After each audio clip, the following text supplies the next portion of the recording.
Welcome to What's the Scenario with PLRB, where we explore claims and coverage scenarios relevant to insurance professionals. I'm Alicia Watley. I'm Mike Broad. I'm Tim Havler. And I'm John Hurley. Hey, John. Thanks for joining us again, John. You are welcome. Thanks for having me. All Welcome, right, John. John is another PLRB counsel on the property side. Yes, because sometimes we want to hear from other people besides Tim. Yeah, no offense, Tim. What? We like Tim, but Okay. we got to freshen it up. Right. So, John, what's the scenario? So we have a named insured who's been with the same carrier for 30 years. He's always had an ISO HO3 form from back in the 90s to the present one, which is an HO3 0322 form. He's lived his whole life in Michigan, where he worked in the local soap factory. And in September of 2023, it was time to retire. And so he did. He picked up stakes and he moved to a condo down in Florida. Sweet. At the same time, his adult daughter accepted a job in the same town with which he was leaving in Michigan. And so instead of selling the home, the insured allowed his daughter and his two grandchildren to move into the house that he was vacating. Unfortunately, in February of 2024, one of the grandchildren ran past a lit candle that was on top of a set of old books, causing a fire. And although everyone thankfully got out unscathed, the dwelling and all the contents therein were completely and totally lost. Ouchie. Lordy. Okay.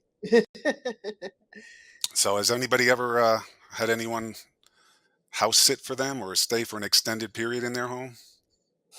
Not extended, but we had went on a vacation and had one of my daughter's friends come over so that she could watch the precious dogs, John. You always got to watch the dogs. So, and you don't want to board them or take them out of their house, their comfy zone. So she had to come over and watch them. And that is exactly what happens in my house. There's no kennel for our dog. And so, right. But with vacation and still working, that's usually only for 2 weeks at the most. So very different story.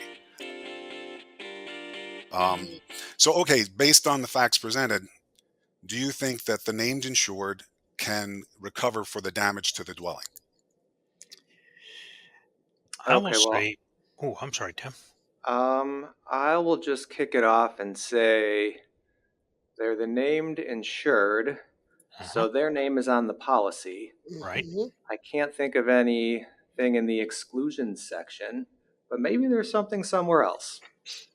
And how long's he been gone, John? That was my question. Well, he moved in September of 2023, and the fire occurred roughly 6 months later in February of 2024.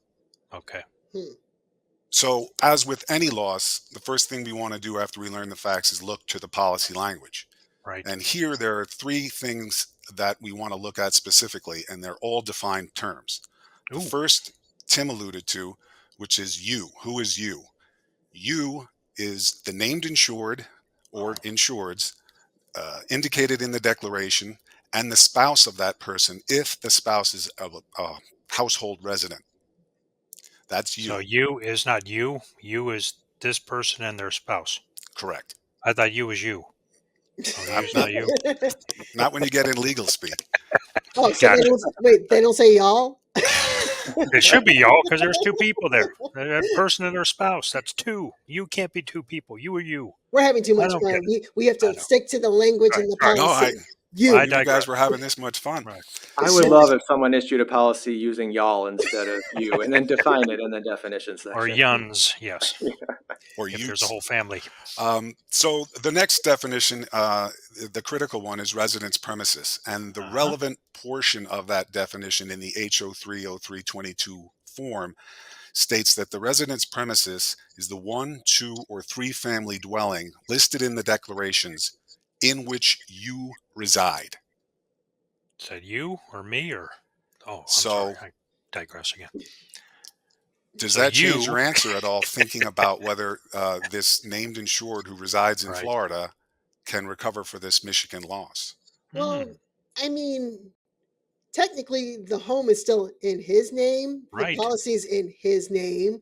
It depends on how much of a change he made down in Florida. Does he have a Florida license? I mean, could he still technically be considered a resident, though Right. he could be a snowbird. He may come Maybe back in 6 months. exactly. He kept all of his fishing gear, Mhm. his extra soap from the soap factory, and his winter clothes. He kept those all in the house because he didn't take them down to Florida with him. So he's still a resident, just not right now.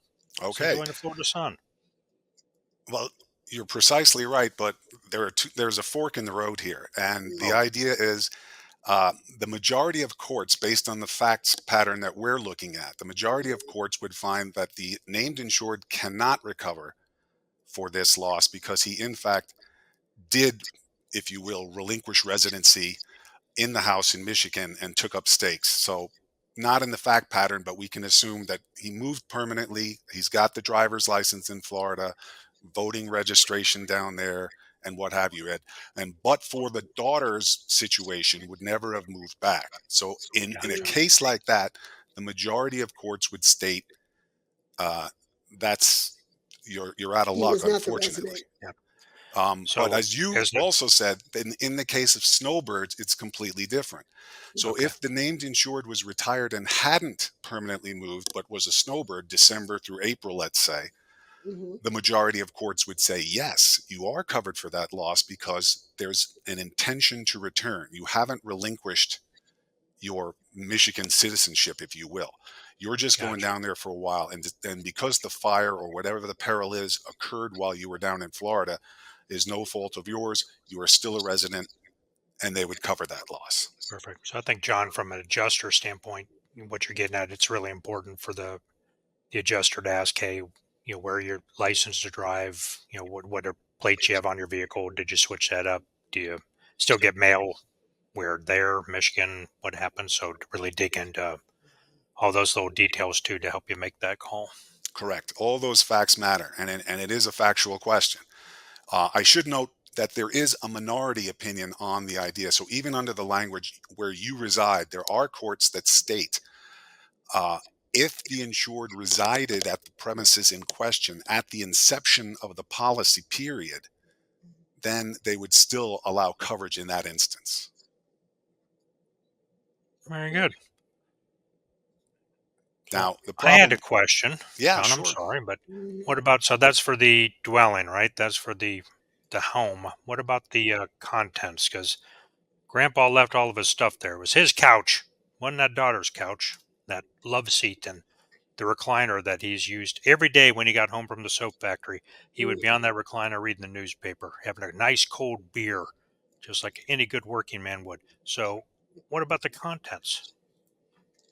The contents would be covered. Oh, And the reason for that is that unlike the residence, the contents is not tied to residency. So the contents are covered. So coverage C, personal property is covered while it's anywhere in the world. ah, Okay. As long as it's damaged or lost by one of the named perils, fire, of course, being one of them. So although presumably the insured has a policy on his condo in Florida with which he could make a claim for all the love seats and things that you were talking about up in Michigan because they're anywhere in the world. He doesn't have to. He can make a claim on that HO3 up in Michigan for his personal property because it's covered while it's anywhere in the world. And again, he kept up with the premiums, so he deserves coverage. there you go. Interesting. So we've got the insured who may or may not be covered depending on the situation, but the poor daughter and the poor granddaughter or child who knocked over the candle, is there any coverage for them? It's not looking good for the daughter. The daughter is not you. So, she clearly is not named as the you, as the named insured on the policy. And furthermore, she's not even an insured. The definition of an insured in the HO3 is you Mhm, and members of your household who are also your relatives. So the daughter clearly is a relative, mhm, but not a member of the insured's household. Now, I should note that household is not a defined term. So sometimes when this comes up in other fact patterns, it's very important to figure out whether a person is or is not a member of the household. Mhm. Courts generally look to three things to determine whether one is a member of one's household, and that would be living under the same roof, living in a close, intimate relation, and that the length of the stay is going to be substantial. And I'll give you an example of how this has come up in the past. Now, ISO's rectified this and added language to make college students, for example, make it clear that they're covered. But that wasn't always the case. So if we went back a number of years, it's been litigated where the student leaves the house in August and they come home for a month for Christmas, and then they're home maybe for 2.5 or 3 months in the summertime. Mhm. And a loss occurs while they're at college, and they say, well, you're not covered under mom and dad's policy because you're not a member of their household. You're living in wherever you are going to school. And the majority of courts say, no, no, no. And this goes back to what we were discussing earlier about intent to return, Mhm. that these students 18 to 22 years old, they're going to come back for their breaks. And not only that, chances are very good that once they're graduated, they're going to come back at least for a while. And so the courts have sided that way, and the language reflects that now, but not always. Mhm. You're right. They got to do their laundry somewhere, John. So Mhm. college kid's always going to bring it back home, no doubt. So it's interesting in this one because she's the daughter, so she is a blood relative of the named insured. Just because the insured had now made his residence in Florida, that she wouldn't be considered a member of the household because he's no longer part of the household. Is that where we're Right. going? Because they have separate households. I mean, she goes to work every day. She's with her she's with her children. They have meals together, and he does his thing there. I should note there is an instance. I'll give you an example where someone can be considered to be a member of two households, All and right. that is the children of divorced parents. Mhm. So if something happened Ah, concerning the child, and it was a situation where the child spends time with both parents, that Mhm. child can be considered a household member of both of those people. So that's one example. Makes sense. So again, household sometimes, because it's undefined, can be tricky. But in this case, because of the facts, I think it's a fairly strong argument to say it's not going to happen that she's a member of the household, and therefore she can't make a claim for the dwelling in which she lives, and she can't make, pardon me, a claim for her own personal property. So it's really unfortunate for the daughter. interesting. Well, Yeah. Tim wanted me to throw this in there, John, but he didn't want to. He was too embarrassed to bring it up, so I'll do it for him. But he knows through his investigation that the little granddaughter, she really did not like Grandpa whatsoever. So this wasn't accidental. It was malicious. It was malicious mischief. She knocked that candle over and lit up Grandpa's old books that he used to read And we need while to he stop drank his saying she because paperwork. it technically is just any grandchild. It could have been a Oh, dude, okay. So I that was my purposely fault. did I that. think I said granddaughter. All right. So the grandchild, to Alicia's point, this big time issue with Grandpa, started the fire on purpose to get back at him, and malicious mischief. That's what Tim was curious about. So, do you think that would be covered? And then could we subrogate against the grandchild? Because that would be fun. But what do you think? We might be able to, but for the fact that she is not an insured. Ah, rats. Now, had she been an insured and your facts are accurate, we would have to investigate things like her age and her intent. And if she was young enough, uh, there's a chance that you can say that, you know, she She wouldn't would really have have the known. Yep. malicious intent. Wow. She wouldn't have the malicious intent to do it for the purposes of getting Gotcha. insurance proceeds. But in any According to case, Grandpa, because she's yeah. not an insured, it wouldn't fall under the intentional loss exclusion. All right. Very Right. good. And also, if she was, Mike, you just opened up so much innocent co-insured. Oh, well, I don't All want right, to open up a can of worms, but I'm sorry. John, I got a question. This seems kind of harsh sometimes. Say you got an insured who's been paying premiums for 30 years.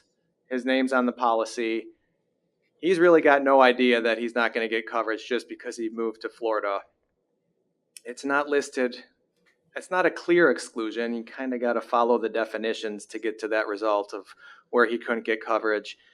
Is this something that could be altered Say if an endorsement was added to the policy to change all those definitions that you just mentioned, would that change the whole analysis, or is this based on some other statute or case law? There's no endorsement of which I'm aware about this. It is a harsh outcome. I grant you that. Um, and as you know, the insured is tasked with having read the policy. Um, so I grant you that it is a harsh outcome, and that's why courts, whenever they can, will read the language in a light most favor to the insured.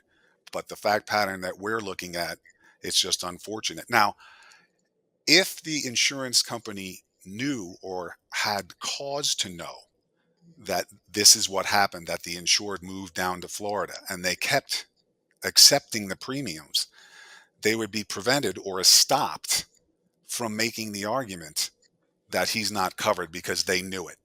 They should have at that point said, listen, that's fine.